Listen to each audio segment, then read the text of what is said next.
I've never believed in ghosts. I believe in bad wiring, security glitches, animals in the walls, anything with a normal explanation. That's why what happened last winter still bothers me. My cousin Marcus owns a huge house outside Asheville, North Carolina. It sits at the end of a long private driveway, surrounded by trees on 3 sides. He and his wife were flying to Denver for 4 days, and they asked me to stay there and watch their golden retriever, Cooper. I said yes immediately. That Friday afternoon, Marcus gave me the full tour. The alarm system, the cameras, the thermostat, the kitchen, and finally, the basement door. The moment we reached it, Cooper stopped. He didn't bark. He didn't growl. He just stood there, staring at the door like something was staring back. Marcus gave a nervous laugh and said, "He's always been weird about that door." I asked him why. He said, "No idea. He just doesn't like it." Then he looked at me and added, "If you hear anything down there at night, don't go looking for it. This house makes noise." I thought he was joking, so I laughed and told him he watched too many scary movies, but Marcus didn't laugh. That night started normally. I ordered pizza, watched a movie, and Cooper slept on the rug near my feet. Around midnight, I took him outside one last time. The backyard was completely black. No traffic, no neighbors, just trees, cold air, and silence. When we came back in,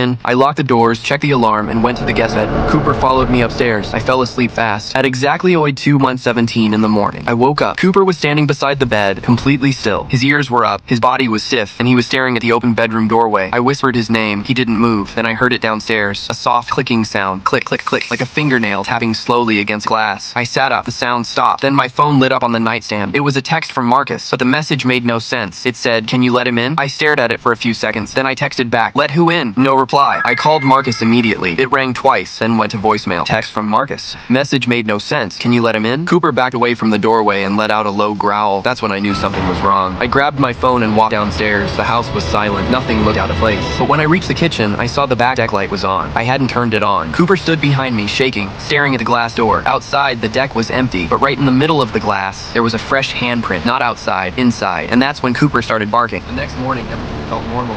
Sunlight makes the ear feel stupid. Cooper was happy, the house was warm, and that handprint on the glass started to feel like something I could imagine. Around 11 a.m., Marcus finally called me back. I asked him why he texted me at 2:17 in the morning. Paused, and he said, "I didn't." I laughed because I thought he was messing with me, but he didn't laugh. He said, "I was asleep. My phone was charging across the room." I checked the message again. It was still there, from Marcus. "Can you let him in?" I sent him a screenshot. A few minutes later, he called me back. His voice sounded different now. He said, "That text isn't on my phone." I didn't know what to say. He tried to explain it away as some kind of phone glitch, but before he hung up, he said something that made me uneasy. "Just keep the doors locked tonight." That night, I decided I wasn't going to scare myself. I turned on every light downstairs, had the TV playing, and slept on the couch with Cooper beside me. Around 2:15, I woke up and looked at the clock. I don't know why, but I was waiting. At exactly 2:17, the TV froze. Then the screen went black. A second later, the smart speaker in the kitchen made that little listening sound. Nobody had said anything. Then it spoke in a calm, female voice. "Back door unlocked." I jumped up. The back door was locked. I had checked it twice. I ran into the kitchen and grabbed the handle. Locked, but Cooper was already there, standing a few feet behind me, shaking. Then the smart speaker spoke again. "Basement door open." My blood went cold. I slowly turned toward the hallway. The basement door was open about 2 inches. I didn't touch it. Nobody was near it. It had opened by itself. My phone buzzed. Another text from Marcus. "Don't go downstairs." Then another one came in. "He knows you're awake." I backed away, grabbing Cooper's collar. Then the basement door opened wider, slowly. No hand, no sound, just darkness beyond it. And from somewhere below, a man whispered, "Cooper." The dog went insane. He barked so loud it echoed through the whole house, but he didn't run toward the basement. He ran behind me. That scared me more than anything, because Cooper was not a scared dog. I opened the front door, dragged him outside, and locked us both inside my car. Then I called 911. While I was on the phone, I looked up at the house. Every light inside turned off at the same time. The dispatcher told me to stay in the car. I did. Then my phone buzzed again. Another text from Marcus. "Why are you outside?" I dropped the phone on the passenger seat, and then the porch light turned on. Someone was standing in the upstairs guest bedroom window, my window. I couldn't see the face clearly, just the shape of a person standing in the upstairs window. Tall, thin, completely still. Its head was tilted slightly, like it was studying me. I screamed into the phone that someone was inside the house. The dispatcher kept asking me to describe them, but I couldn't, because the longer I looked, the less human that shape seemed. Cooper started growling from the back seat. I looked into the rearview mirror. Behind the house, near the bushes, I could see the small basement window,